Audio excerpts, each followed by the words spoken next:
that was Faceless from the new album Promise and Terror. Hi, I'm Larry, the drummer from Blaze Bayley, here with Blaze Bayley, and we're taking over Bruce Dickinson's show. Yeah, we've hijacked this show. And Bruce is alive, but he's locked in a cupboard. Yeah. A smashy and nicey of metal. Yeah. Recently, we had another album out. We had the live album. Yeah, the live album really wasn't something that we'd planned too much. What we were doing was a DVD. We thought we'd like to have a DVD, a proper DVD of this lineup. And one of my favourite gigs in Europe is Z7 in Switzerland. It's like my second home. So cool. I think it was your mad idea to do a DVD. Yeah, that was and once we got that together, then to get the sound together, it was like, oh, well, we can have a live album out of this as well. Yeah, so it's called The Night That Will Not Die. And so it's a kind of bookmark to the end of the tour. So, right, we started with the studio album and now listen to the songs as we've lived with these songs and how they come to life now and have that as a live album. So we plan to do that, I think, for the end of Promise and Terror, if we indeed survive the tour. If we do, yeah. Yeah, and it was produced by Jace Edwards again. Yeah, well, he didn't produce the last one. He engineered the last one.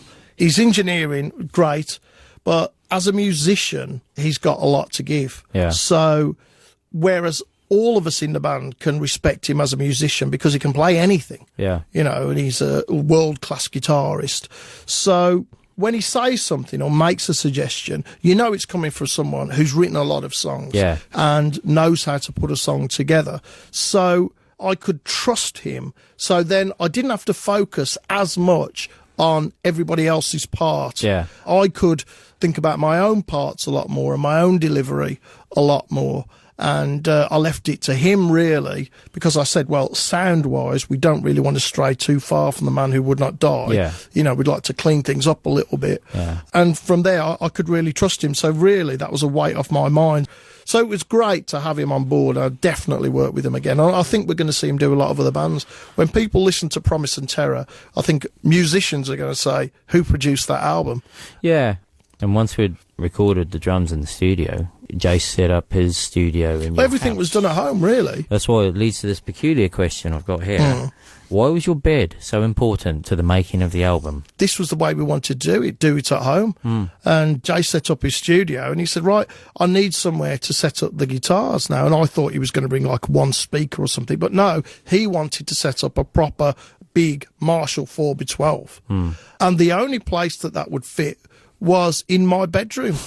And I had to put some slats down to stop it sinking too far into the bed. I had to drill a hole in the bottom of the door so that the cables could go underneath the door as well. So my bedroom was the guitar room. so okay then, right. And we got Nico then to crank up his guitar. And Jace said, right, well, this is about the volume that we're going to have it to record at. And downstairs, you could feel the vibrations of this huge thing. And I was like, well, what are the neighbours going to think? And I was like, oh, no. And I said to Jace, I said, I'm going to go round to the neighbours and talk to them. He said, do you want me to come? I said, yes. So I went round next door and said, all right, Stan. And I've got the most amazing neighbours. And they're real music fans. And Stan is a fan of Voivod. And his wife, Margaret, is a fan as well. And I went round and I said, we're starting recording today. I said, I've come to check that the levels aren't too loud for you. And I said, is this it? And it was like you could hear it through the wall, just in the background, kind of. Like that. And I was like, yeah. I said, oh, that's fine. That's no problem at all. The sigh of relief, the relief I had, I was burst into tears in the living room. I was like, oh, thank God, thank God.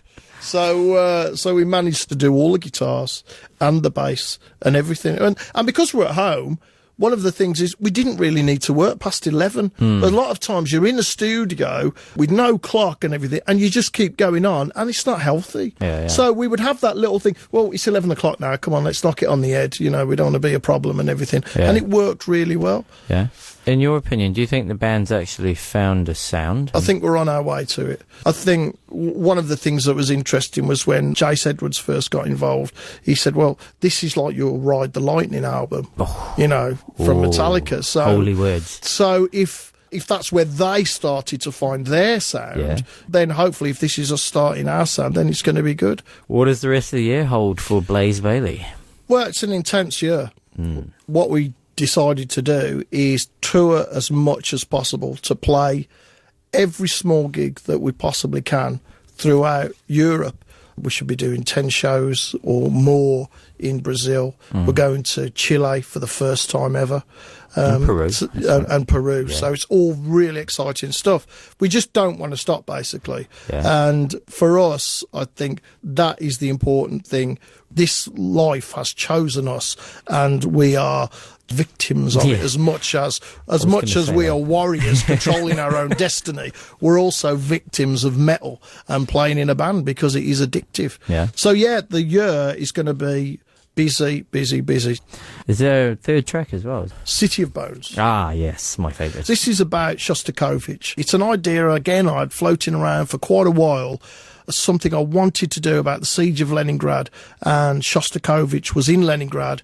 It was under siege, and he completed his 7th Symphony when he was there, and then they played that to the population of Leningrad and to the soldiers in the trenches who were holding the city under siege. And one of the commanders is noted to have said, we knew when we heard that we would never take this city. Yeah. So it's great. And for me, it's like triumph of the human spirit. It's tragic. So many people died, but some people held on and the city was never taken.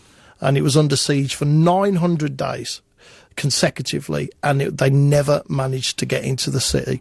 And for me, it's just a great story, and to be able to kind of put that into a song has been great. And the way that we worked on it was really cool as well. So the way it came to life, all of the parts, and I remember it being a really long day where we had all these great parts and we couldn't find which way they flowed together and everything. But anyway, here it is, and I hope people enjoy it. It's called The City of Bones.